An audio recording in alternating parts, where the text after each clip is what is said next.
despite the fact that in a general social, a larger scheme perhaps of how governments see it, larger institutions see it, I think art actually is still central, incredibly central to how to to our lives, especially more so now.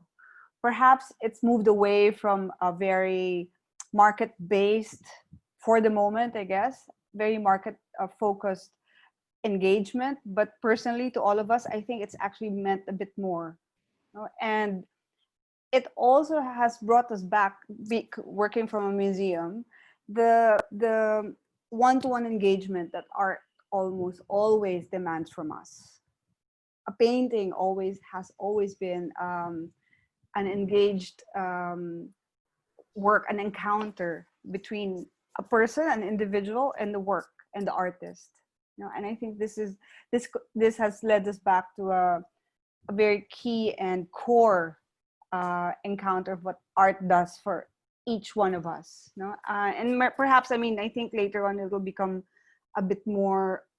It can become a bit more political, especially with the state of the nation at the moment. You know? What art plays in this the current situation here in the Philippines. But I think art continues to be very pivotal to our sanity at its most essential. Hi, I'm back. Hi, Valentine. Welcome. Yeah, there you go. Yeah. So I think that's, I mean, to kick that off, I think there's already quite a lot of things to pick from that kernel of an idea. I mean, people could actually say that this is not true or not true, but I think it is still continues to be a very central idea that we need to grapple with. You know, all of these. I think actually art has kept us sane this past 2.5 months at home. You know? But okay, Kristoffer, how would you like to, as an artist? So, what do you have? How has art helped you through the lockdown, or what commercially as well? What, because you sell, you have to sell your work. That's your, you know, that's your profession. Okay, I think like I kind of want to see it from two perspectives. One from a professional perspective, and for me, first of all, from a vocational perspective. I kind of live in an interesting situation in Negros Island. I don't necessarily say I'm based solely in Bacolod because I often go to Dumaguete, which is about 6 hours away. So I go back and forth probably once a month, once every 3 weeks now. In terms of the role of art, I think I want to talk about it more from the aesthetic experience. Where I am in Bacolod, I'm surrounded by a lot of old people who still have to work selling stuff on the street. And it always amazes me. It's not only in times of a pandemic, but in terms of like daily life. I think in general in the Philippines, when we're surrounded by crisis, I think be it personal or in this case a pandemic, which is more global, the aesthetic experience or how we convey art in that sense, if we define it as art or in terms of people who are not really directly engaged in this profession. And this is something I love about being in the Philippines, is that you always see it in the little details, in how people arrange things, in the way they sell the food in the carinderia, or in the way they arrange certain things, and when they sell the cigarettes on the street. For me, that's artistic, and that's part of the art experience. And the kind of experience I have and the way I see art in terms of my experience in this case during the pandemic, or be it in daily life, is not as any different, And then for me to answer that part, I mean, it's always a question of thinking of the role of art or that in terms of society, in terms of how we live, you know, but it has to go beyond that notion of survival. And well, in terms of being art, in terms of where we are, because we're part of that profession, I think we're also all affected, and we're affected in a different way, you know, in different, like as artists, as curators, as gallerists, in the ecosystem that we take part of now. Yeah, I mean, just to add on to that, I mean, for me personally, I think it's important to, you know, thinking about your question, is it's important to distinguish what are the differences between art. You know, is it visual, is it design, performance, music? You know, these are all very different mediums for very different audiences, but ultimately art has always been a kind of a catalyst and a medium for expressing ideas to the public. You know, if we're thinking about the example specifically, you know, it's interesting what Yeyey said, you know, to add on, but slightly counter that, you know, one peripheral benefit of COVID has been the re-empowering of online digital visual communication, graphic design, and the crisis has actually served as a trigger for organizations to kind of reanalyze their own visual identities, you know, their branding.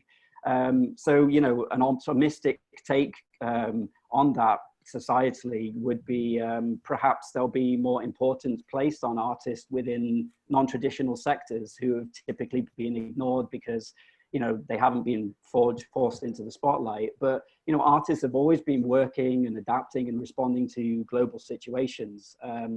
So, you know, what we might actually see is potentially renewed opportunities for those artists if they choose to potentially use their creativity on a wider platform for kind of non-traditional clients.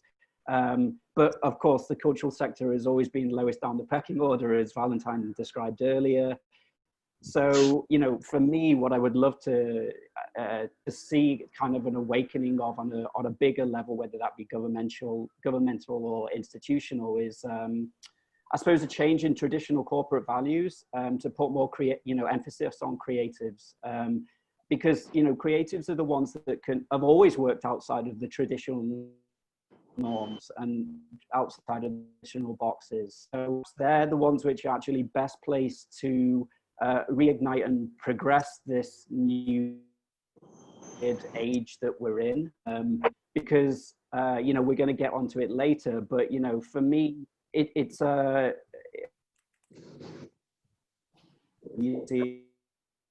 always responding to the ever-changing societal changes and structures. So, you know, for me, that way of thinking about how art could potentially help make some changes with non-traditional markets, I suppose. Dindin, you talk about how it's taught, or you know, Chris, very interesting. One of the things that I saw on Instagram recently is a site that was set up by Paula Antonelli, who is curator for design of MoMA. Now, she set up this site with I think her name is Alice Ross Thorne. You might know who she is. It's called Design Emergency. So everything that has to do with the idea of design within the pandemic is discussed. So the first episode that I saw was they featured the person the group that came up with the design of the COVID virus that they use extensively in all of the promotions for COVID in the US. So they came up, so they had the artists and the scientists who came up with the image focus. Also, recently they also talked about like the different PPE, the material for the PPE suits. So in terms of the role, it's not only, I think, they're also able to pay attention to what is happening in terms of a design perspective. Another thing that they featured was like how to hug during a pandemic. So they illustrated so the different aspects of the pandemic and like the different. I just found it interesting, you know, in terms of what you thought. To pick up from both. Are you done? Yeah. To pick up from both Chris and Dindin, I think what I picked up from Chris is the fact that these are all what's going on now is incredibly new. No, none of us have experienced this, and I think to go forward, when he talked about the idea of creatives, these are the ones who are actually going to forge how a future is going to be built. Because I think imagination will be needed for a future to work with economies. Because at this point, sometimes the economic structure that we're so used to working with will fail, you know. And I think creative thinking around economies, production, markets at this point will probably have to come from very creative people, which usually are mostly artists. And then from Dindin's point of pointing out how museums or creative people have been picking up on design and producing things, despite this pandemic, and maybe precisely because of it, our society is incredibly image driven, and all of these images come from creative people, from artists. Or maybe you're not an artist but you have a creative streak in you. This production, this creation of images, of forms, like I saw the one that you pointed out, Dindin, about how to hug. These are ways of thinking laterally or outside of just this is what we're going to do for the pandemic. But how do we actually start engaging with society after we've moved out of our little flats and the four corners of our homes that we've been stuck in for 3 months, going on 4 months now? I think that art will create a future where we can actually engage with the new realities. Valentine, you're part of a public, you're the creative director of a public space in Kuala Lumpur, right? The Ilham Gallery. How is art going to be enjoyed now without that public space, assuming it's closed at the moment? Yeah, we've just coming out slowly of the lockdown, so about almost 3 months now. So we have to reconfigure and think of how, as we open, our next show is opening, I think, later this month. We've had to think about, not only our staff, but also the audience, the public itself. Obviously, there's a lot of reluctance with the public to visit public spaces at the moment. Mm-hmm. We've had to look at, for instance, how we arrange the paintings, or in our case, it's a photography show. Should it be closer together, or should be, these are kind of all things that we've had to deal with as a result of the current pandemic. But having said that, though, I think we're moving into an entirely new game plan altogether. Everything is going to change. And like Yeyey says, it will take a lot of imagination. Mostly will come from artists. On how do we then tackle the future moving forward? And one of the things we try and do in Ilham is really engaging with our audience. For instance, we have we during the lockdown itself, we've had interviews with Malaysian artists who are overseas, talking about their work, talking about how they're handling the just to give them a platform. And also we've had, for instance, every weekend, we surrender our Instagram account to an artist. So they can then kind of look at, talk about how they're dealing with the thing. And I think that's one of the way, because we are a public institution, we have perhaps a bit more resources in terms of being able to access the public. We've actually invited artists and cultural workers to take part and use our platform to reach a wider audience, even though we are closed technically. But the other thing is removing digital is I mean, if I was an artist now,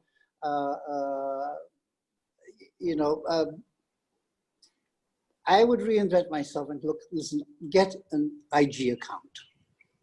open an IG account, reach your audience that way, create your own profile. I'm looking at art now almost entirely through social media. And I'm buying through social media. And, you know, I think galleries will still have a role as we move forward, but I think as we move forward, I think it is then for artists then to reinvent themselves and see how much do they need artists, galleries, to promote their work, or art fairs for that matter. The other thing I noticed, of course, is also I think we are moving from global to local. I think one of the things we realized is how, for instance, the pandemic has spread entirely through travel. It started in China, but it went global because of travel, the ease with which you travel itself. You know, we go to art fairs, we go to, you know, so I think one of the things we will change is increasingly we will look at within ourselves, within our community itself, look at the artists in our own communities itself, where we can actually see. I mean, even in terms of travel itself, there's talk of bubbles, you know, creating bubbles within countries. Like we're looking at, for instance, a bubble, say, for instance, with Thailand, with Vietnam, because we've seemed to have gotten the pandemic under control. So that within these 3 or 4 countries, we will allow ease of travel. It's not going to be the same thing. We're not going to be going to America or Europe anytime soon.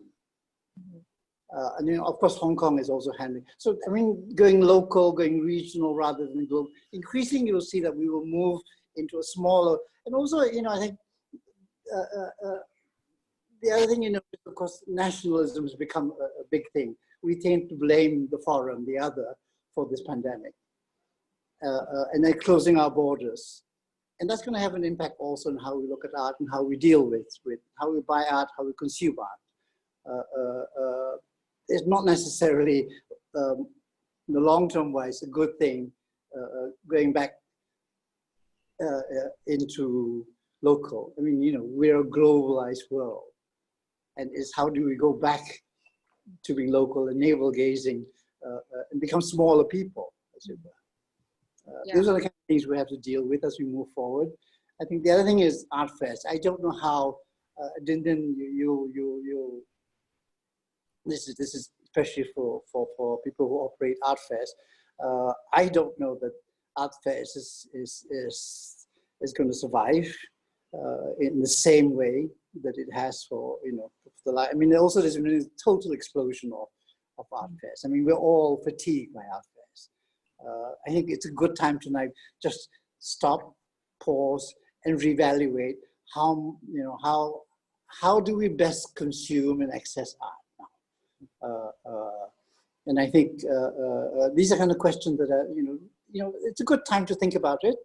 And I think, you know, it's important to you know, I mean, Dindin is right. I mean, and also Yeyey is right. I mean, really, we'll need a lot of imagination moving forward. Then talk about the art fair. Well, Tricky and Lisa and I started meeting about a month ago to figure out what we were going to do with Art in the Park and Art Fair Philippines. Now, because obviously with the importance of social distancing and the continuing transmission of the coronavirus, we can no longer set up the art fair as we used to. Definitely, we're going to have Art in the Park on August 10. So we're going to set up an online, a website. We're trying to find ways to see if we can make it more, we can have events alongside the selling of the work. And then for the art fair, well, we've been watching a lot of, we've been trying to just pay attention to all of, like, for example, Freeze Art Fair, Art Basel. We've been trying to attend the talks just to see what the others are also doing. But I think if at all we do set up something for next year, it will have to be digital, like online viewing rooms, basically a website, but how to give it value, how to make it more interesting. well, we're talking about it, we're exploring ideas, but at the moment, it's really more of like, we're trying to figure out the infrastructure of how to even set it up digitally, what the costs of that would be. So, but yes, we have been reevaluating what we're going to be doing. It's a good time to think things through, to see if there's something new or interesting that could actually be offered at all. If we should even continue to do it for next year, or if we should rest. I mean, Art Basel, sorry, Dindin, Art Basel started this kind of online viewing room, and there's something like 200 or 400 galleries, online galleries. I mean, there's only so much You can see. so there is also the virtual fatigue.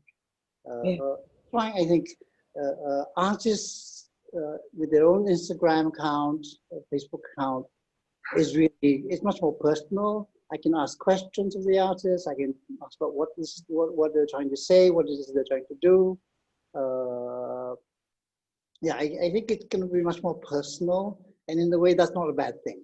Yeah, I think being able to interact with artists directly it's a long time coming, and I think it's overdue, and I think that's really one of the ways to go about it. I mean, you know, obviously we all have our own kind of pet likes and not likes. So, you know, it will come to a point where, you know, the algorithm will work towards where the kind of art you like will come to your Instagram. How does that work though for like a museum like MCAD? You can't have people in at the moment. The schools are closed. You're associated with Benilde, right? And you can't have people coming in and out. How are you going to stay relevant? I don't think it's about institutions being irrelevant. I think institutions But will... the physicality, I guess the physicality of institutions are kind of affected at the moment. Yeah, I think it's interesting how Valentine is talking about how the presence of art is really out in social media. But I think what we need to remember at the end of the day is that art is a physical engagement. It's real. You know, it even though it works for the moment that we encounter art through the social media, through our screens, through, I don't know, basically really through our screens, there will come a point where we will start, we will need to have, realize that art cannot exist just on a flat surface, unless it is just a flat surface, and we continue working with that. But at the end of the day, I think to experience art continually, and I think collectors and artists know this, you still work with a tangible, real object. And this is what I was talking about. The encounter now moves us to going to the most core experience of what art is. Maybe it's very romantic, and I think this is an opportunity for us to be romantic, because we're all thrown out to the wind what the usual, the old normal is, which is going to art fairs and seeing 1,000 artworks in one day. But now we can't. We can't we can see it online, but the experience is very different. No? Can you hear me? And I think just to add to that, I mean, unlike a commercial gallery or art fair, whose primary function is to have objects be seen and sold, and have the visitor observe kind of a finished product rather than interpretation. A museum's purpose has always been to establish a connection or a relationship with the visitor, whether that be physical or digital, and present kind of a diverse range of ideas and questions and concepts through either education or through artwork that they actually choose to physically sell. So, for me, the innovation has always been a prerequisite for museums, because it's what, museums just present temporary narrative presentations, typically, that's what an exhibition is. So I guess, like, the question is more about how a museum can adapt its vehicle delivery of presenting ideas, as opposed to rethinking its entire structure. Because, for me, I mean, all exhibitions have had a long, complex history of evolving to the demands of society, and challenging those very demands. Exhibitions' function was always to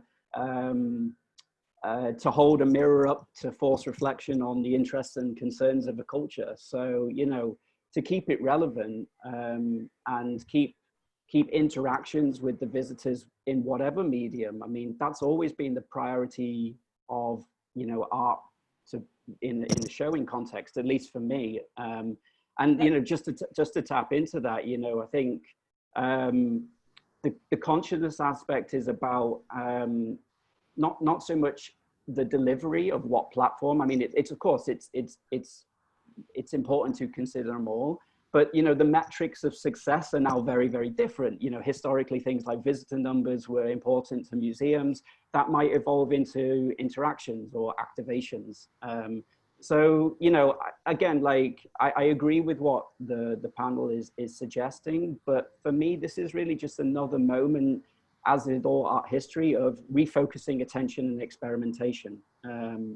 That's how art has evolved anyway. And I too agree that it would be, I understand the value of Instagram, but for me, it's one of the challenges that I felt coming to the Philippines. Something we tried to always do with MCAD was bring works in physical form in that others wouldn't dare to do because it was too difficult with import and export.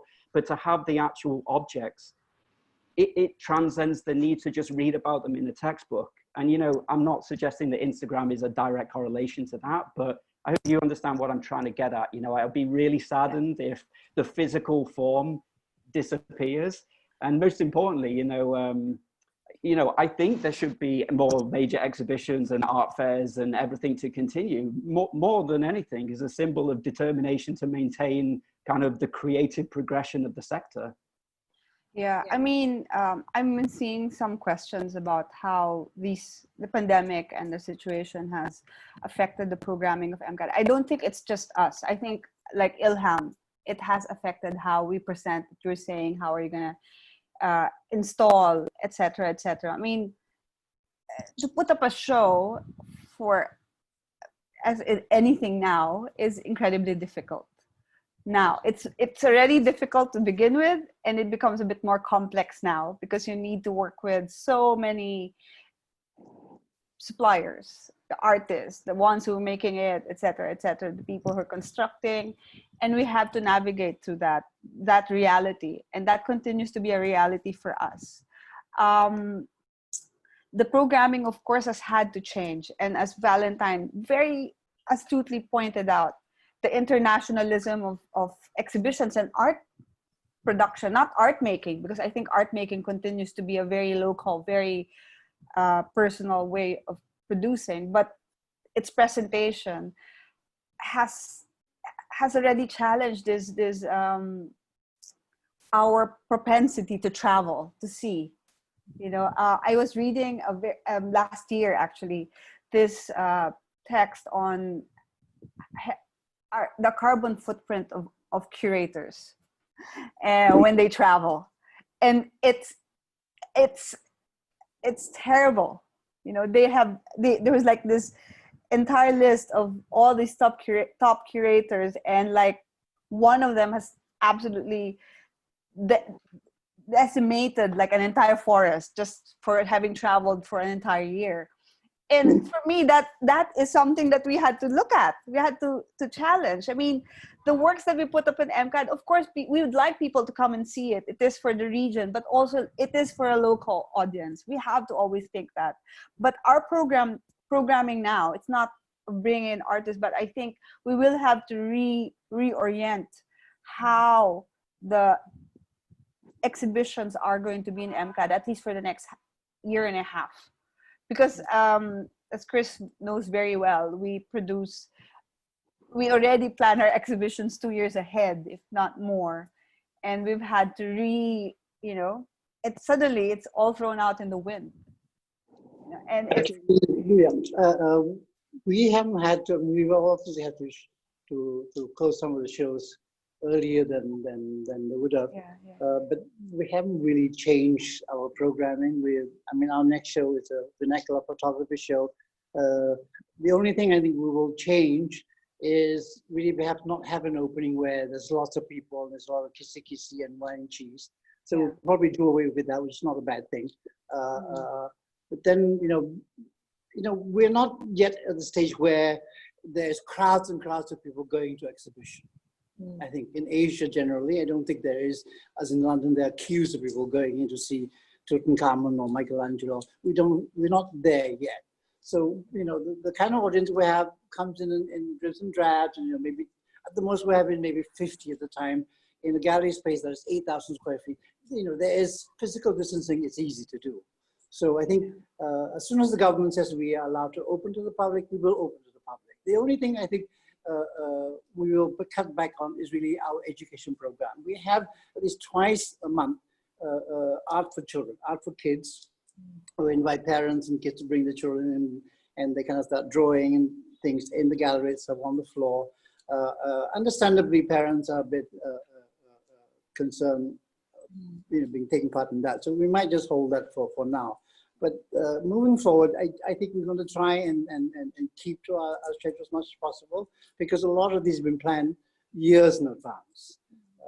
And it's really not fair to the artists and to the curators who plan on it and our last show, we had to close really a month before it was due to close. It was a show from Singapore Art Museum.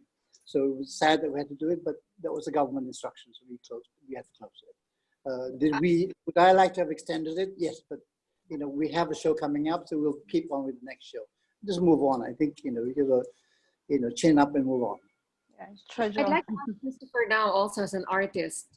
You've been able to sell, right? You were just saying to me that during the lockdown, you've used social media as well, right? I have to agree with Valentine. It's very interesting. I have to admit that Instagram is more than Facebook, has actually been a very useful platform for everything. I didn't have Instagram before. I did, but I had an Instagram called Tropical Island Boy, where I'd show flowers and plants, living in Negros. And then my friend was like, why don't you show art? I'm like, oh, okay. And it's interesting because in this lockdown, I've actually had a lot of interaction with collectors, and they're usually young collectors, 50 years old and below. And a lot of peer-to-peer interaction, which is, I think, very interesting. And then very few curators, but it's the first time I've also had a virtual studio visit from a senior curator from a North American institution. And I was like, oh, okay, how does that work? It's not my usual audience. And in terms of sales, it's interesting because I've had a few sales actually, and they're not from the Philippines. They're actually from Taiwan. And a lot of inquiries. And then hopefully even for a very big piece. So I'm very surprised. Kristoffer, like you've sold these pieces, how will you get it there? Are the courier services working? And I never sell directly from my studio. I never do that. I always go through the art dealers I work with or the galleries I work with, but I never ever sell directly from my studio. I didn't like it. So it's always a collaboration with them, and we talk about the logistics together with the collector, wherever the collector may be. And so I'm thankful that they help me with the logistics, no? So yeah. But Instagram has been a very interesting vehicle, personally. Yeah. And it's free. Yeah. Thank God. But yeah, I agree. 18 pandemic when there was no social media. When there was no years ago. Imagine this pandemic without digital media or social media. Called the 19th century. Well, nobody would be having this fear and paranoia for a start. So, So yeah, you are right. There wouldn't be a need. You're teaching how, and you're forming, you know, your future artists that want, you know, future students who want to become artists, and or students who want to be artists in the future. How are you preparing them for a world that's changed, you know, dramatically? You know, we're all having to shift to online learning, full online learning, because they can't, we don't know when it's possible to have face-to-face classes. No? It's interesting because the faculty that I teach with in the arts management program of Benilde, a lot of them have also worked closely with visual artists. Sandra Palomar is a performance artist. She's actually doing online materials for art policy, art law. So we're trying to see what she's going to do with that. And then Lara Huin, who used to be with MCAD, is trying to create some online learning materials for art criticism. And then we also have the executive director of Museo Pambata, who's trying to help us create materials for organizational management. So I can't actually give you an answer because we're in the process of trying to figure out what we're going to do. Now, well, last term, because we could practice maximum leniency, you know, and the students were also adjusting mentally, psychologically, emotionally to the pandemic. We did not try to pressure them so much. Whatever they gave us, we would try to work with that. If they would like to come online, they'd like to join the Zoom classes, then we'd work with them. No? But in the succeeding term, come September, we'll have to try to find a way to engage them a little bit more. I mean, I can only tell you, like, maybe in a month or two, what the outcome of our materials will be. No, but I think what is interesting is that we're all very challenged to see what we can do. If we can go beyond, like, let's say, the usual TED Talks format. No, do we want to do podcasts?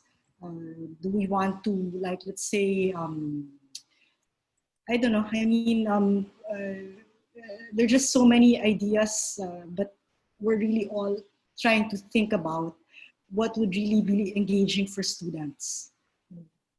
Because can I make a suggestion? What you know, one of the things, my favorite things to do during this lockdown is actually go to the museums websites, and then they have, like, you know, 20-minute talk on the particular painting or on a particular style, particular artist. That I find, yeah, we can actually educational. Yeah, we've made plans for that. Like, let's say, yeah, that MCAD as a classroom. Yeah, and that's reading. I'm surrounded by books now. I mean, I'm ordering a lot of books online, not just art books. So, you know, the lockdown has made us kind of be a bit more literate. I think that's all education as well. I think it doesn't really necessarily have to be in person. You can learn a lot on your own. I mean, children are learning, you know, capitals of all the world during this lockdown. That doesn't have to be taught by anyone. Parents can tell them, listen, you know, learn all the different capitals of the world, and you know, they're, you know, we have to kind of break out of this kind of thing that there is only one way to learn. Mm-hmm. You know, it's not just sitting in the classroom. Reading is one, going online and looking at kind of exhibitions. You know, there's a massive amount online, and it's been hugely entertaining and educational for me personally. I think, sorry, do you want to say something, Chris? And then we can move on. I was just going to say, like, I mean, obviously, in teaching a university program, I mean, being autodidactic is a very important part of any university student's life. And, you know, I would actually be more interested to hear from Din if this is actually getting to a curriculum level concern, because, you know, I mean, yes, of course, I acknowledge the situation that's going on, but to presume that this will require an entire remodeling of universities, I think is perhaps a little bit too far in the future, and I'd be interested if the school is what, from what perspective are they thinking about this? You know, are they at what sort of level? Well, you know, Chris, we're currently we're currently being trained to how to be more proficient with online teaching. So we've been divided into 3 batches. So for the next 2 months in preparation for school, we have a curriculum that we have to follow.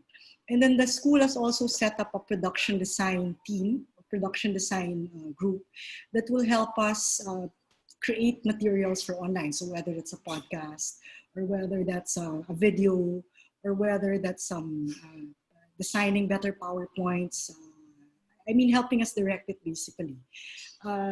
What we all have to figure out to do is, I guess, how to make the script or the text interesting, because it's different. I mean, it becomes more performative to a certain extent, and many of us do acknowledge that it's different when you're having to perform on camera and it's being recorded and it's being shown, no? And you're not really maybe confident. You can't read the reactions. You can't express, no? In fact, interestingly, a week ago, I sat in on a webinar by dance teachers, which was hosted by the dance program of Benilde, because I was trying to see if there was a way that they would teach dance that we could also adapt in terms of how they think, how they perform.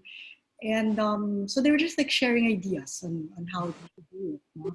But it's also, it's different. It's difficult because like there are certain things that you have to be present for. I mean, which you can't communicate as effectively if you're looking at someone through a screen. So there are certainly challenges, but as of now, I mean, like, well, others, and then of course there's also the challenge that there are some students who cannot afford the gadget or the internet connection, no, But also, but also then like your students are so, everybody's incredibly savvy technologically wise.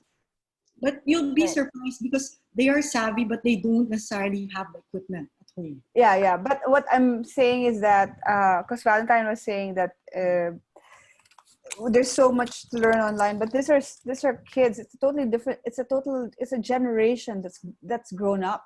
Yes, yeah, exactly. It's on the screen, and to continue teaching on the screen, maybe it's not that it's going to be different for them, but it's going to be challenging for the teachers because you're competing with other things that are being shown on screen. You know, the other day, I was watching Lucia, my daughter, play a video game. No? And then I was thinking, I go, how interesting it would be if you were a teacher, like let's say grade school, and you're actually able to use the idea of the avatars, create a classroom, teach them online, turn it into a game for the kids, no? Like how to be able to, just so it becomes more engaging for them because that's already what they're plugged into. No? It's super interesting you mentioned that. I'm actually doing some consultancy work at the minute with Education. I'm sure you're familiar with them. And they're doing exactly that for young kids to help them develop ideas for progression. They're using an app-based software to I guess to reorientate a thinking around something which is much more familiar to that age range and that generation. So really just coincidentally interesting that you should mention that. Yeah. But how do you the ones that can't afford, let's say, like you were saying, not everybody can have a gadget or, you know, there's a question here from an anonymous question. What can be done for educating and sharing art appreciation for the public schools of the Philippines? You know what? I actually, I'm a volunteer with this foundation called the Synergia Foundation. What they do is they basically work with the different local governments in the Philippines to be able to make the public school system work better for the community. So we've been meeting. So we've been developing a lot of online content, modules, math modules together with public school teachers. No? And I think some of the things that they're looking at is to use like radio, or like, let's say, photocopy materials that they can distribute. No? But there doesn't seem to be like a concrete solution or strategy on what they're going to do at the moment. I think the Department of Education they're struggling themselves. I mean, this is a real spanner in their works, right? So I mean, but something I would suggest, again, just working with some other individuals at the moment, is I think all schools or individuals, everybody is awake and conscious to this challenge we're in, right? So I think because of that, there's a lot more perhaps cross-fertilization and engagement with ideas that wouldn't typically happen. People are recognizing, whether they're a public or private school teacher, that they have to do something.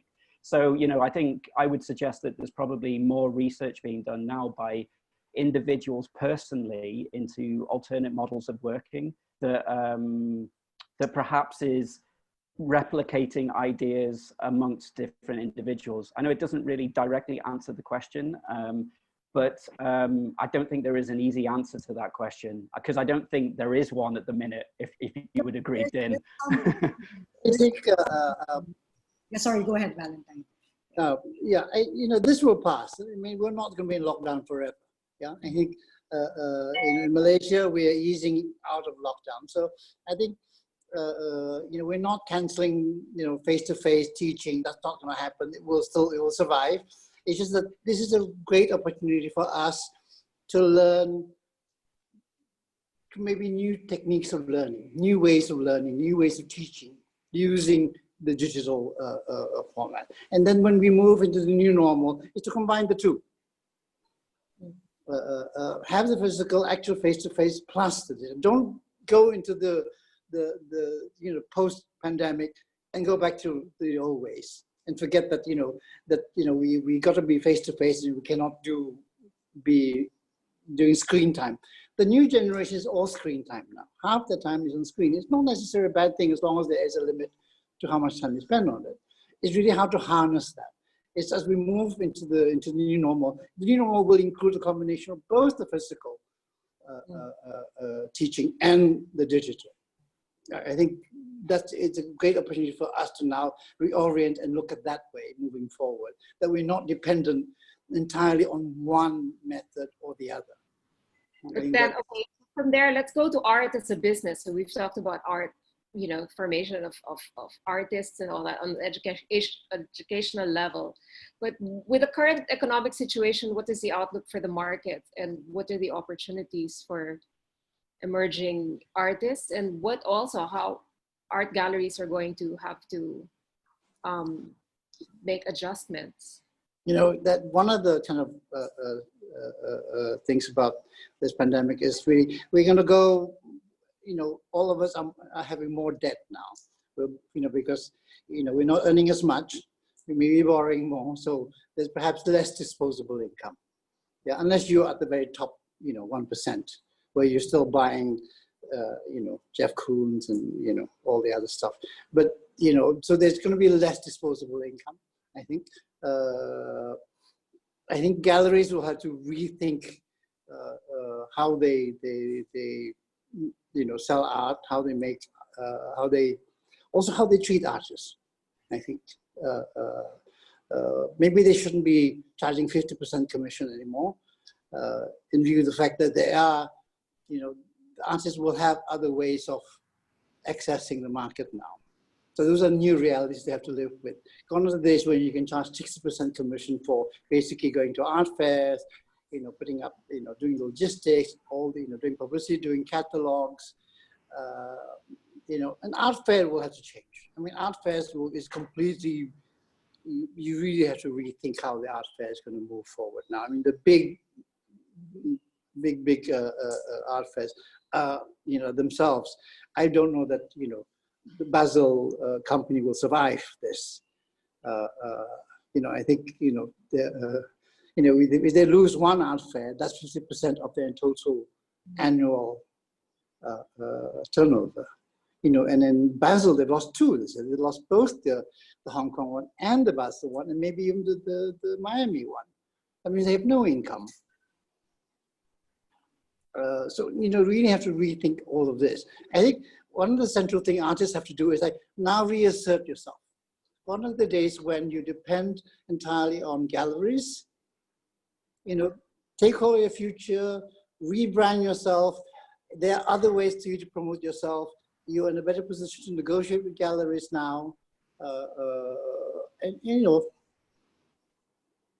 basically, that's my advice moving forward, is really kind of like, take charge, really. I mean, galleries will still have a role, but it's up to you how much you let them take charge. You must take. Will galleries be willing to make those adaptations as well? Or it's what the market will dictate? You know. It's a new reality, it's new normal. I mean, you know, it depends on the artists themselves, how much in control they want to be of their own career. I've been a gallerist for 25 years, but we've never had this before. But, you know, there's only so much a gallery can do under circumstances that an artist cannot do. You have access, equal access to the market as the galleries. But haven't galleries functioned in terms of developing an artist, you know, like nurturing the career? Sure. So now it becomes a free-for-all for artists to... No, they still have a role. Like I said, it's not going to be completely irrelevant. It's just that they have to readapt. They have to now look at, okay, what can I do better to serve the artists? Now that the artists also have other ways of doing themselves. I mean, Chris, you in Dumaguete or Bacolod? He's Bacolod. So he has access to collectors in Taiwan and the States that perhaps even the galleries don't have. You know, you just galleries will not be irrelevant. I just think they're to rethink their role and how more useful they are going to be to the artists they represent. I mean, it's not just enough just going to art fairs anymore. I mean, you can justify charging 50% because they pay a lot of money to go to art fairs, or doing exhibitions or doing catalogs, and you know, that's all going to change with the disappearance of art fairs, less exhibitions perhaps. You know, I mean, these are kind of things, you know, they're not going to disappear. They still have a role to play. They just have to re-examine and re-look at how best they can serve the artists, which is really what the primary function is. I'm actually interested to ask Chris a little bit more about that, and also the artists which are, of course, listening in. How much communication have your galleries had with you in regards to structural shifts or even your expectations for what they are going to do for you? Obviously, you don't have to get into the minutiae if you don't want to, but I'm interested if you're consciously thinking about how are you strategizing for your own practice moving forwards? Okay, I think it's definitely a very interesting question, and then Valentine's point of view as well. On my part, regarding your question, Chris, it's a bit different depending on which gallery. With the gallery that I work with, for example, in Spain that I've worked with for years, it's also kind of hard because it's a different situation. And then with regards to the pandemic in Spain, they also have a very different set of priorities, no? And with regards to where I am, they're kind of far. With regards to the other galleries and the dealers I work with, I think, first of all, as an artist, honestly, I love working with the people I work with, which is like the galleries and the dealers I work with. It's more than just the selling. There's actually a long-term, there's a trust that's there, no? And it's not only about selling, it's not only about that, it's about, I feel that they care about the kind of work I do. So it's more than even just connecting to a collector. It's about like, but I always ask the dealer or the gallery I work with, what do you think about my work in terms of the theoretical perspective? No? So in terms of that, for me, that's extremely important. And then from there, you know, there's a relationship that's built, and I think it's important because I always think it has to be a long-term relationship.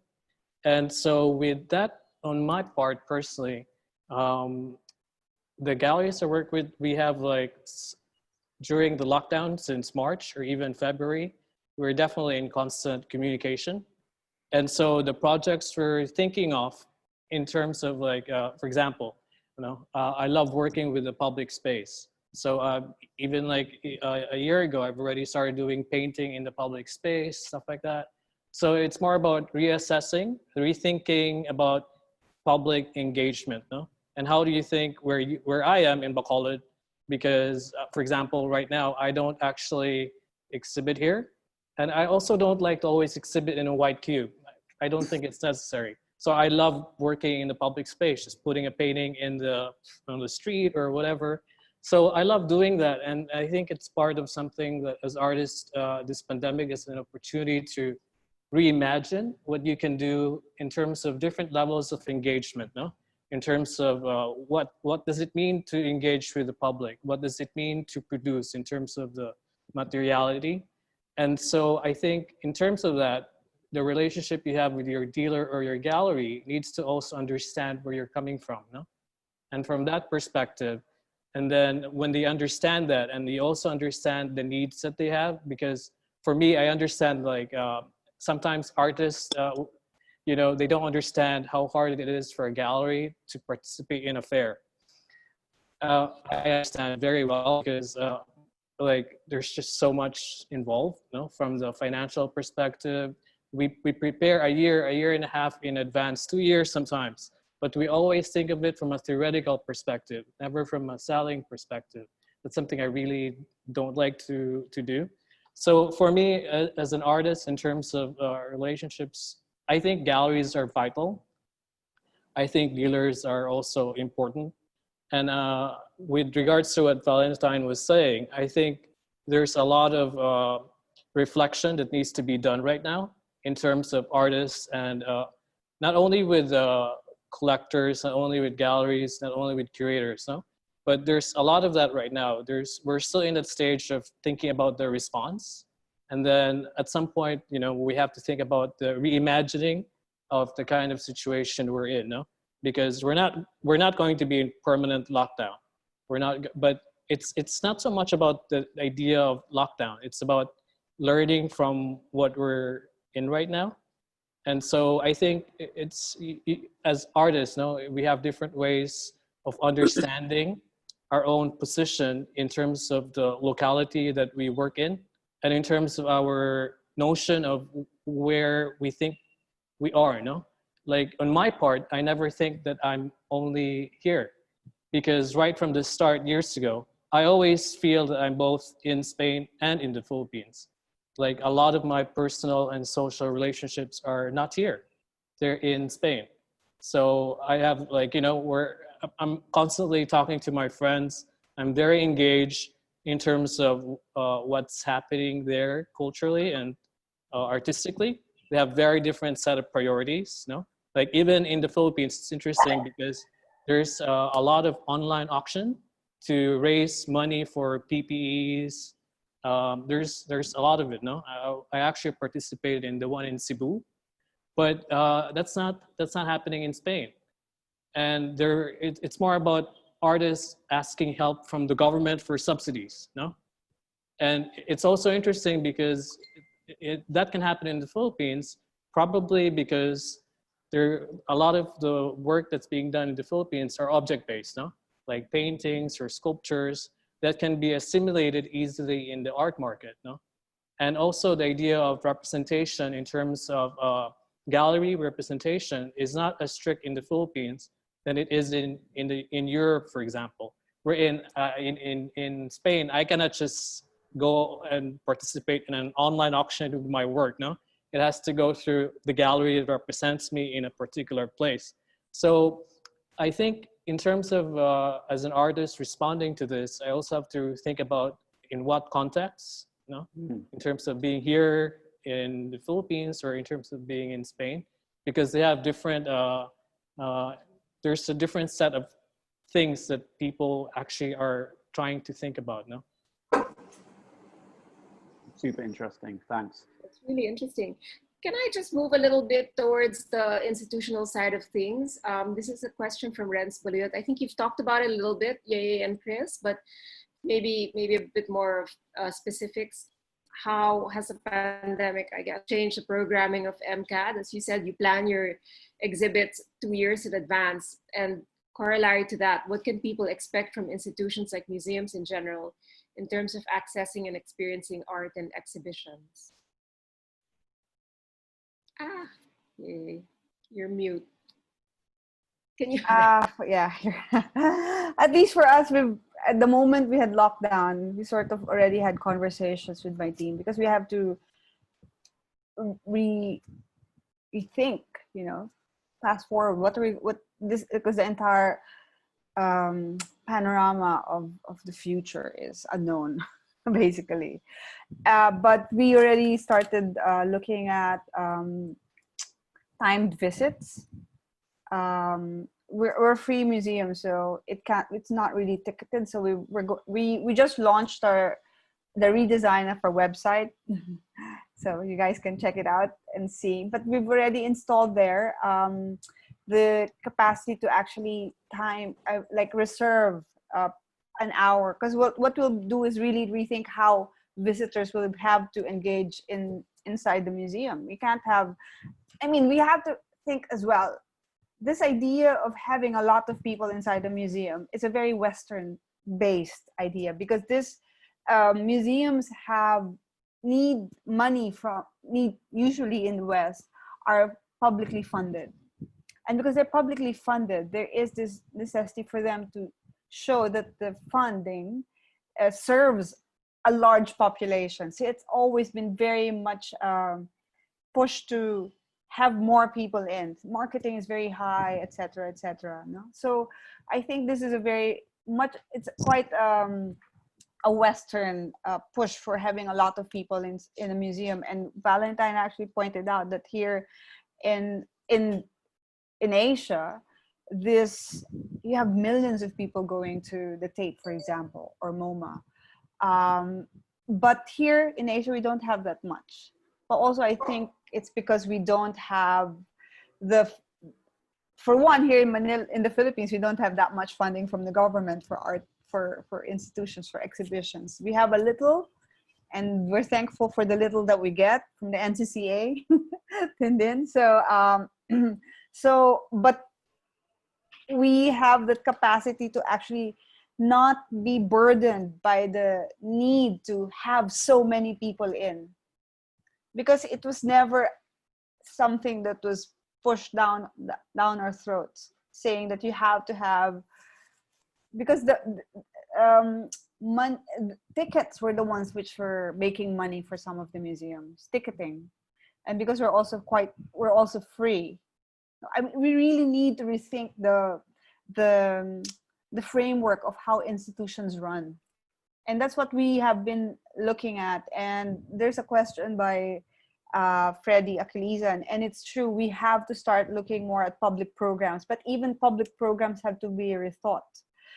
We used to have an event which we called Open House, where we opened the museum for all of these activities, and it started off as something that was very much located with our community, because where MCAD is. It's very, we're not in Ayala, we're in Dominga, where we have jeepneys and people selling fish balls and whatever out in the streets.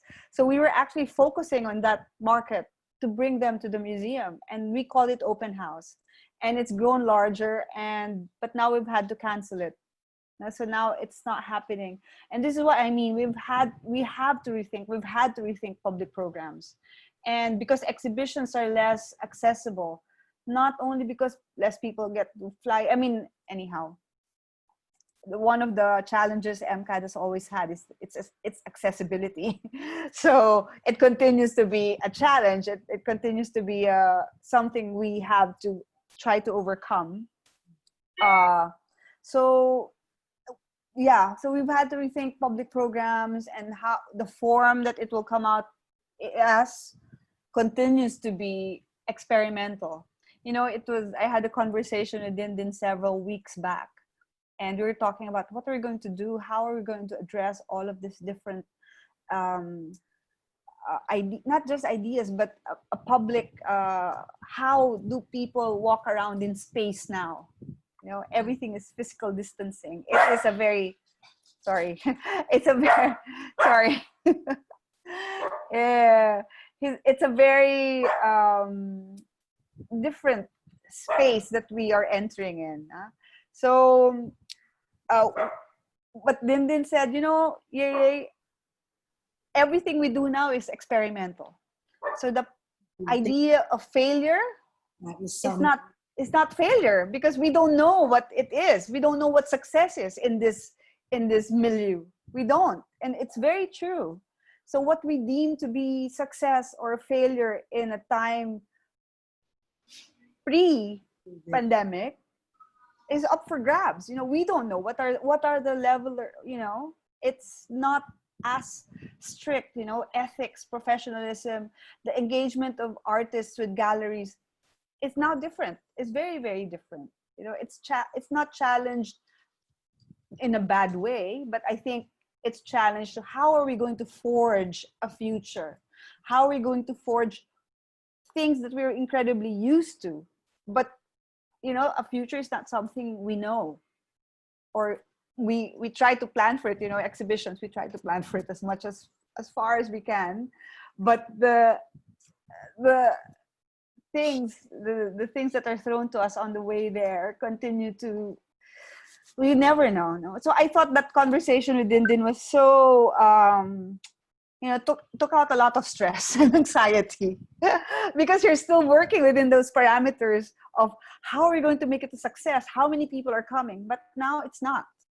And these are not the parameters for we MCAD, work with. No? And for MCAD as well, I mean, one of our biggest challenges has always been to think about our audience group when you're an institute which is kind of a little bit, you know, we're a Kunsthalle operating in a very different structure to the majority of the major art museums here with no permanent collection, etc. You know, one of our biggest struggles has always been to how we can tailor our programming to different audience groups.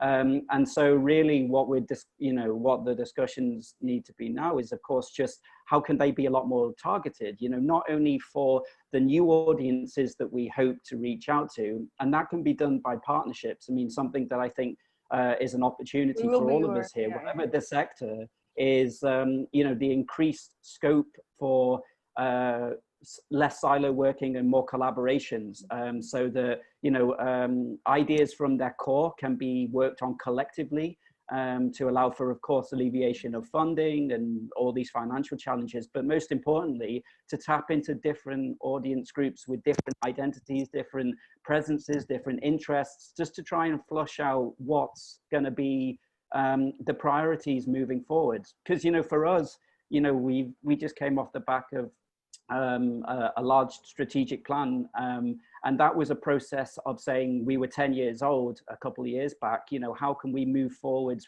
Because where MCAD was 10 years prior was you wouldn't even recognize it. Like, I mean, I'm sure there's many people here in the chat that visited in the early days, but you know, the transition that the museum has made is actually just representative of what we're all describing now anyway. I mean, it's always a process of evolution and moving forwards, right? It's always a progression.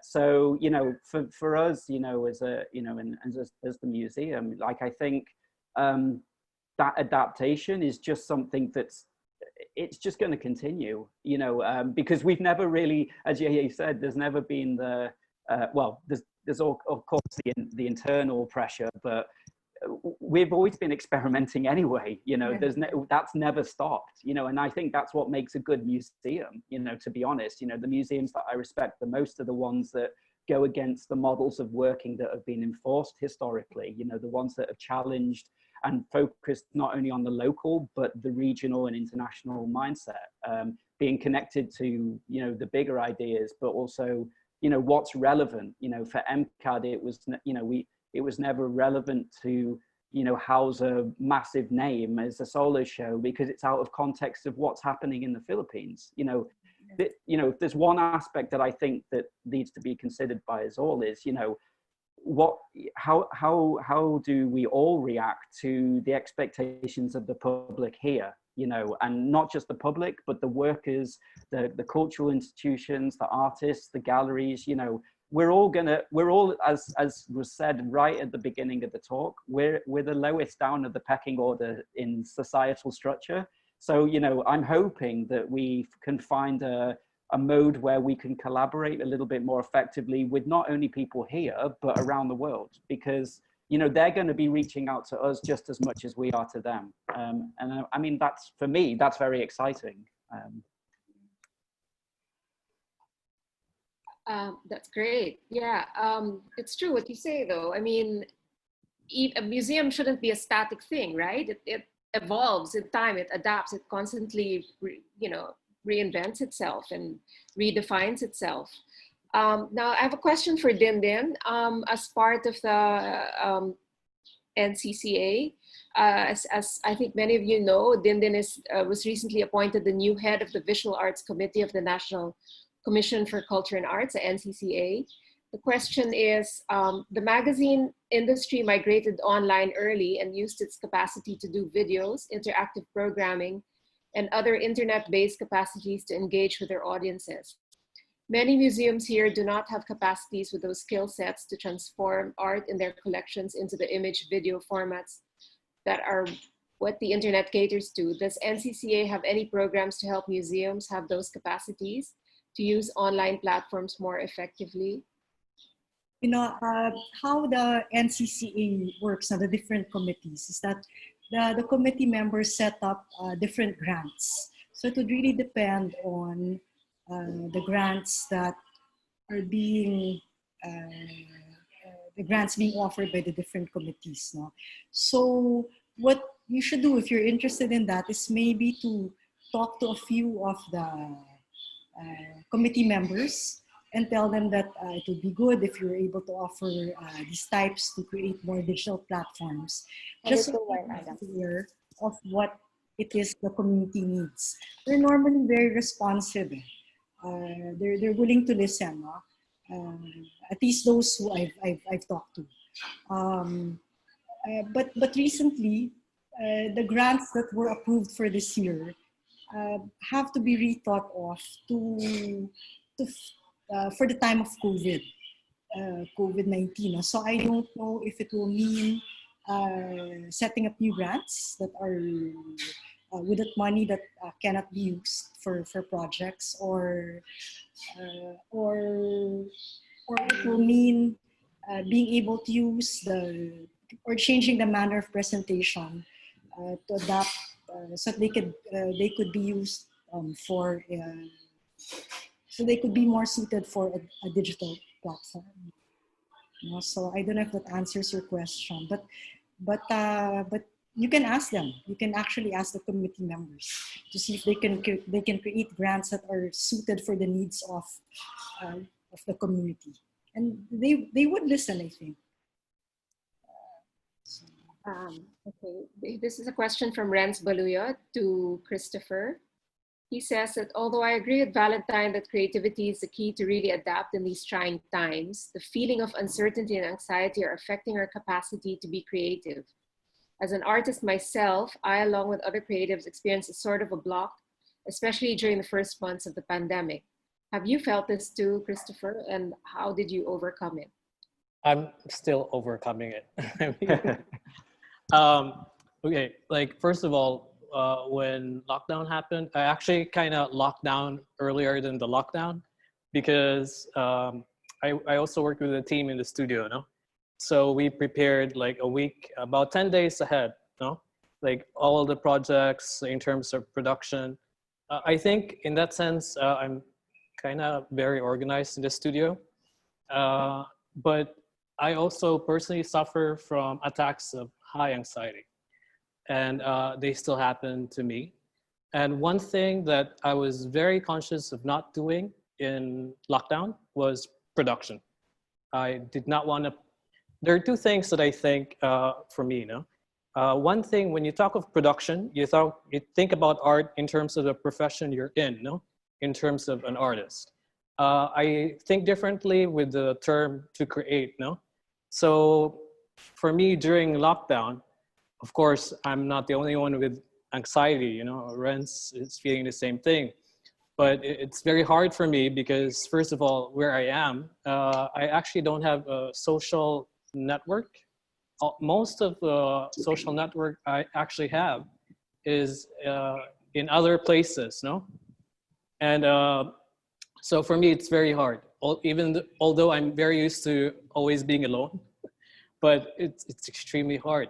But in lockdown, I don't want to work. I don't want to produce. If ever I create something, it's more about experimenting. But there's a lot of reflection, a lot of writing, a lot of reading, a lot of, for example, going into listening to talks, museums, and always like, for example, in Spain, following in terms of what's happening in the Philippines as well. And it's not only about art, no? This pandemic comes with a very charged political context.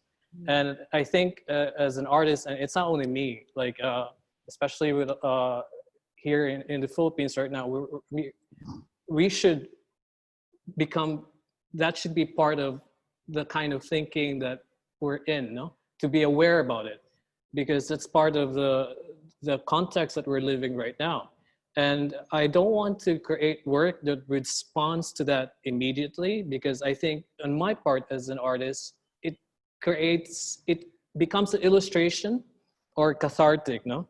And I don't like doing that kind of work, but it becomes part of the way I think, and it becomes part of the context that I live in. And that's also part of the way I'm analyzing and reflecting, no? This pandemic. So actually right now, since 2 weeks, is when I'm actually starting with production. So on my part, half this year was actually gonna be spent outside the Philippines. I'm supposed to be in Spain right now enjoying the summer for like 2 months and going somewhere else. Like in May, so all the travel plans are canceled. And it's actually really, I have to admit, it's actually nice to pause and not even work. It's so refreshing, no? To just do nothing. It's not something I'm used to. It's nice for a change, no? Like just to think. I haven't watched like movies like twice for 2 movies in a row for the longest time, and I have like I've done a marathon, and I think it's part of the way I cope, and I think with a lot of people to cope with, and it's healthy, no? I don't necessarily think that we have to produce as artists. Like no, to produce something requires a reward, no? And then with that reward, you entertain yourself. And I don't like that. I'd rather create something, because in terms of that, what you get out of it is pleasure, which is more intrinsic, no, and inherent, because it's not a reward. You don't feel guilty if you don't do anything, no? And that's something I like about the creative process. It doesn't require you to produce per se, no? Because when we create, it's not only about producing. We're always creating, thinking, reflecting. And I think it's not only as artists, I think with all of you guys, no? It's part of the way critical thinking is always part of the creative process, whether you're a curator, a gallerist, no?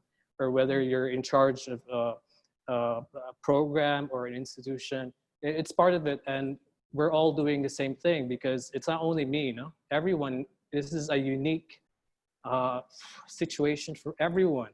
And anyone from Sikihor all the way to Paris is being affected. And it's interesting for me to think about it, because I live in a place that's relatively, Bacolod, it's not as affected as Manila, no, as you guys. And it's definitely not as affected as Madrid.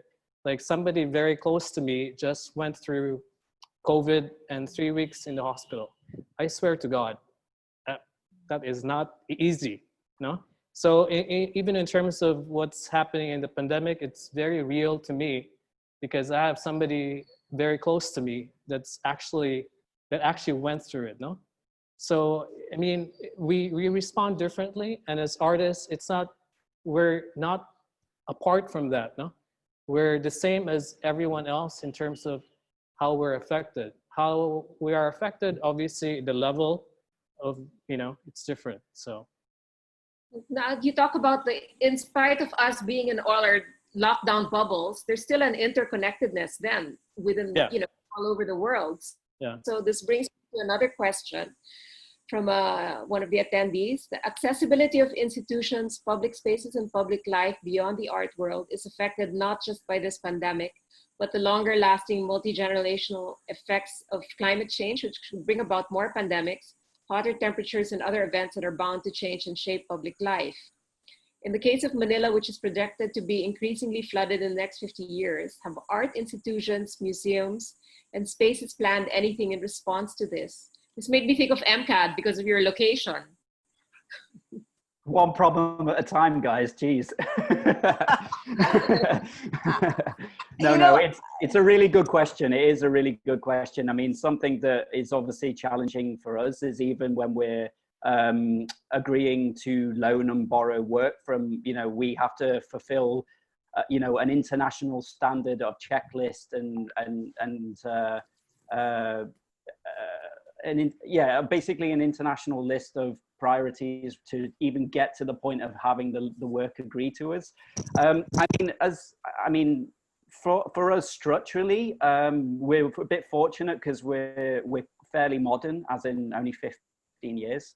But it's a process of constant upgrade and evaluation for us. Every year we do a full walk around the museum. We do a checklist with the engineering team. I mean, we're fortunate as well because we're under the school. So, they have very, very astute engineers. Yes. And practitioners who are way more trained. We know what's right for the museum, but they know also what's right and can advise on structural issues that were perhaps a bit beyond us. So it's something that we also consider in a different context, that being what can MCAD show? Because, art is always, when you choose to curate a show or a set of work, you're basically sacrificing, no, that's the wrong word. You are submitting to a set of guidelines on what your architecture allows you to do.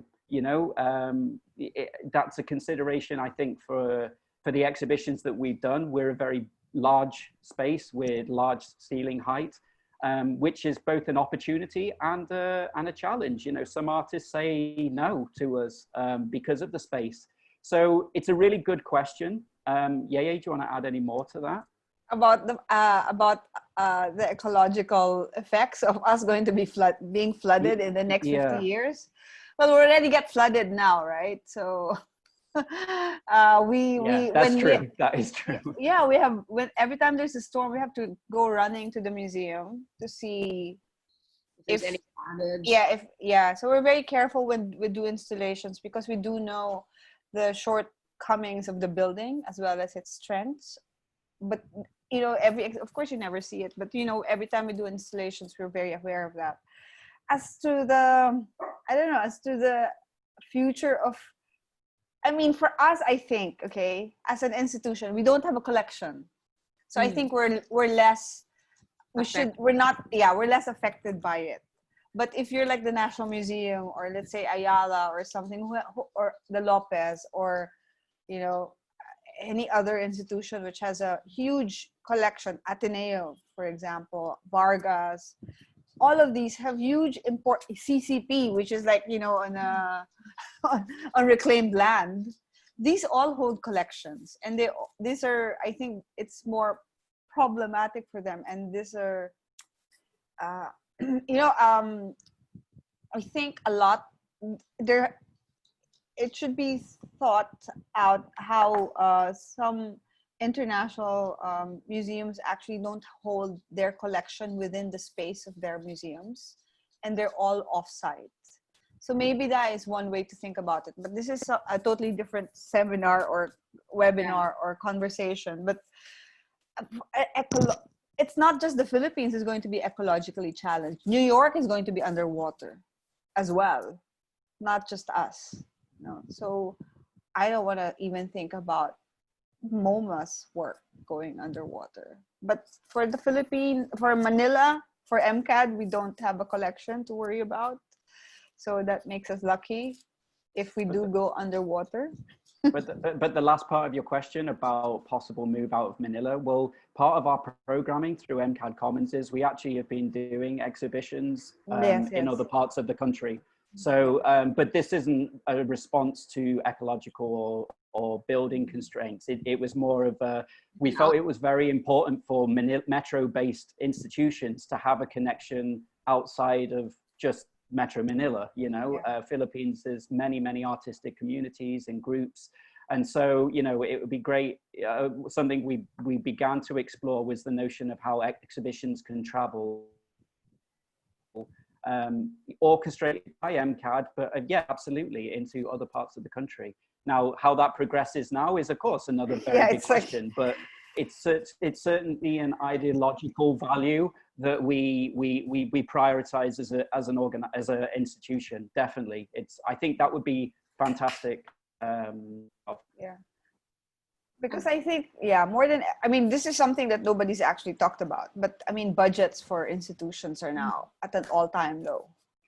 And, you know, if we're even thinking of putting up exhibitions, it's not even how are we going to put up exhibitions? Can we even put them up? Yeah. You know, do we even have the capacity or the wherewithal to even like set up the exhibitions that we're looking forward to or pushing for?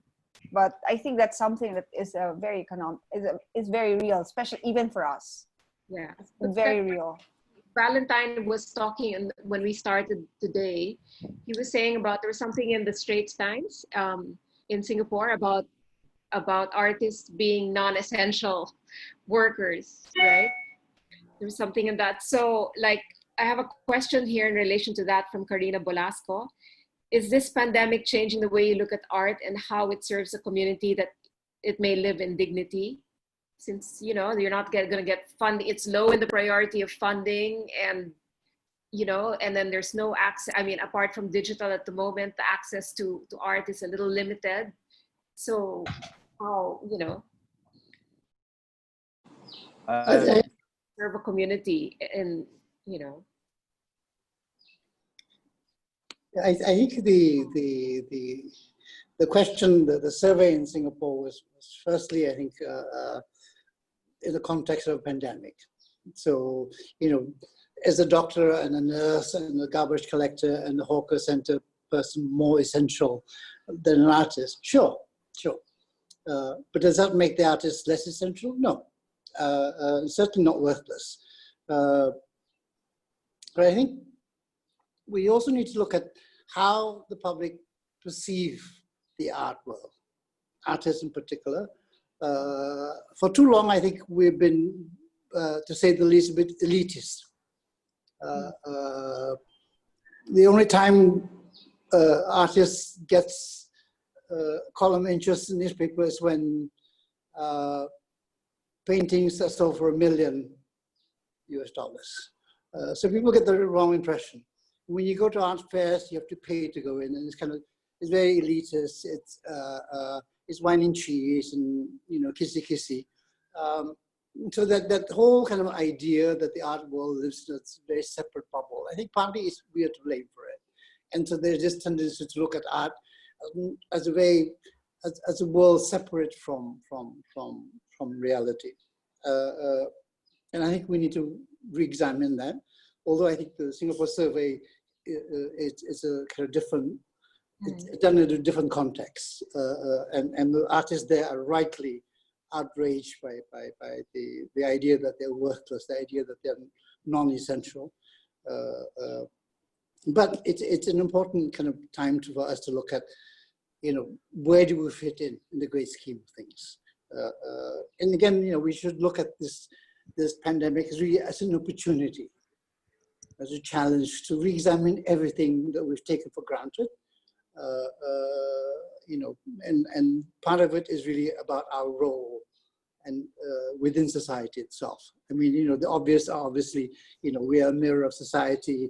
We are, you know, artists, you know, art is a great tool for self-expression. It's a catalyst of social change. All of that remains true. But how do we make the public realize this? And that's just not visual art. That includes theater, like performance art, includes music, writing particularly.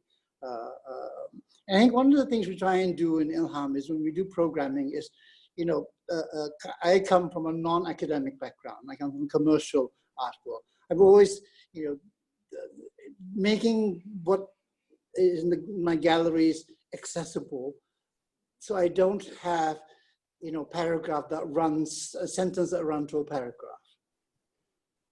I don't have catalogs that I need a dictionary to understand. You know, so, you know, making accessible doesn't mean I'm going for the lowest common denominator. One of a good example is our next show, which is really vernacular photography. It's about photographs being taken by ordinary people. So we are looking at photography taken by, you know, holiday photos in Penang, holidays when they go to Indonesia, family photos, photo studio photos. So it's relatable to the audience itself. And I don't need a 10,000 word essay on that. It's accessible, it's meaningful to as wide an audience as possible. Plus, you know, our museum like MCAD, we don't have a permanent collection. It's free. They're entirely privately funded, so we're not subject to government control. Our programming is really, it's really part of Ilham's role is to make art accessible, in not just being free, but what we show on the wall is relatable to your man in the street. I think that's, you know, going back to whether or not it's essential. The idea, I mean, let's go back to the idea that everybody can be an artist. As long as you have a camera, you know, a pen and paper, you can be an artist. And I think it's important to kind of always emphasize that, you know. I think, you know, Neil Gaiman says, you know, if you have a bad day, make good art. Mm. You know, if your spouse is run off with your secretary, make good art. Your cat explodes, make good art. I mean, these are, you know, it's you know, it's relatable. It's you know, make art accessible. I think in more than just being free. Okay, I think maybe can I ask everyone to give like a closing statement before we end today? Something about maybe what's a win-win situation for all stakeholders in the industry. For me, just to reiterate what I mentioned before, but I think the potentiality of partnerships and cross-fertilization ideas is what I think could be a winning forced mechanism out of this. The notion that people will open up their programming ideas, but more importantly, their development ideas, so things that interest them as collectives, individuals, artists, groups, as everyone's alluded to already, so I won't reiterate, but you know, this is a challenging time for us all, but it always has been. It's not, you know, yes, things have got slightly more problematic, but it's never been easy to work in this sector. So, you know, for me, I hope that the more collaborations that can come out, whether it be local, international, or regional, you know, for me, that would be a win-win scenario for me. Do you want to go, Yeyey or Dindin? Yeah, I'll just follow up on Chris. I think more than ever, I think we'll be seeing more collaborations across institutions and, like, you know, directors and curators reaching out across spaces and interests and collections, because I think, as Valentine has pointed out very early on, that there will be a huge looking inwards because of this. The border is actually closing. I mean, I don't think people have been allowed to fly in, or people have been allowed to fly out. And if you do fly in, there's this possibility of you being quarantined. Yeah. And people don't want to do that, you know, because then it complicates a lot more. But yeah, I think local engagement will become more established, or a bit more fleshed out. And I think it will be very interesting times for us. Dindin? Oh, you have to unmute. Hang on. Win-win scenario, I'm thinking that the quarantine has led many of us to rethink or reconsider many aspects of our lives, our values, and maybe how we work and how we treat each other. To a certain extent, the pandemic compels us to really dig deep into ourselves and come to terms with all kinds of how to relate better to one another as one facet to surviving maybe the quarantine. Social distancing and other factors that require us to keep to ourselves. So I'm thinking these new experiences could sometimes serve as some catalyst to just help us be better. Yeah. So that's, for me, that's the win-win scenario. What about you, Kristoffer? I think of, like, speaking as an artist, it's actually inspiring what's coming out right now in terms of how artists are, you know, I mean, I love seeing the work in Instagram and like what artists are doing, no? From like responding to the pandemic to all the political situation. And it is making a difference. And I think it's a time of reflection. And it's also on my part, it's like to rethink, no? To pick up the challenge of even pushing myself further into how to reimagine what I do, no? I think it's a time of really reflection, no?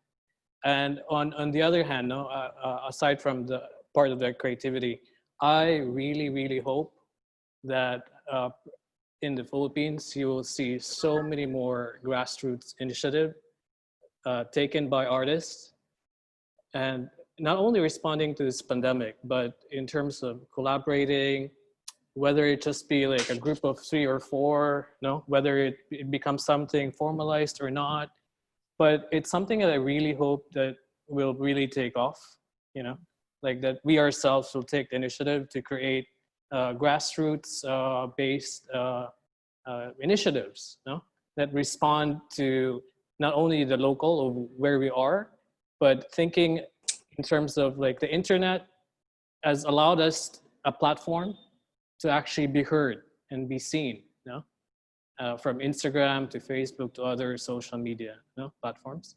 And I think it's just my wish, no, to see that no more grassroots initiative coming from artists wherever we are. Great, thanks. And Valentine? You're frozen.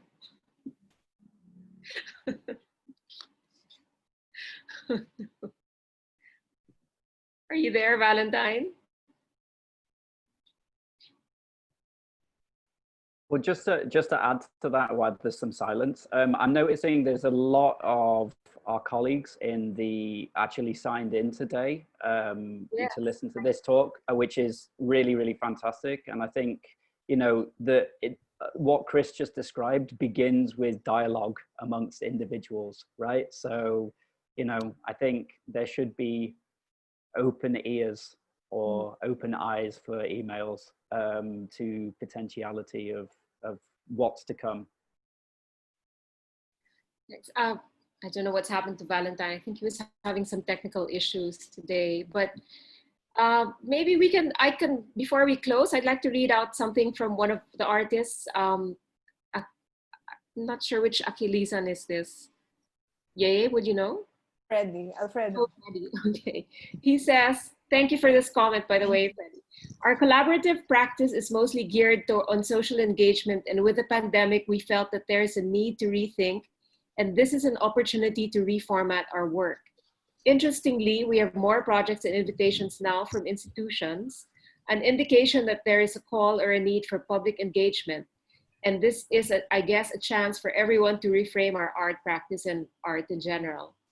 And I think that's what we've all been talking about, is really the need to reframe in the light of the circumstances that we face, which is unprecedented. I mean, this is all new for us. But then as you have all also said, you know, in the course of this discussion, that the story of art has always also been the story of constant reframing, reevaluation, and innovation. So I think, you know, we'll have to find our way forward. And, you know, in a way, there are no rules now, but, you know, it's a time for innovation. It's a time for daring, I guess. And it's a time for finding different ways to different platforms, different formats, I think. And I will come out of it, hopefully, with better work, with more creativity. It'll be interesting to see what work comes out of this period. Yeah. So I guess on that note, I want to thank everyone for being with us this afternoon. Thank you to our wonderful panelists. This was a great discussion. And thank you to everyone who attended today. Valentine, I'm sure we'll see you again. I'm sorry about the technical difficulties. But thanks also for joining us. And a video will be available of this talk. It's going to be up on YouTube in a day or so. Okay. And thanks for joining us. Enjoy your day. Bye. Thank you. Bye.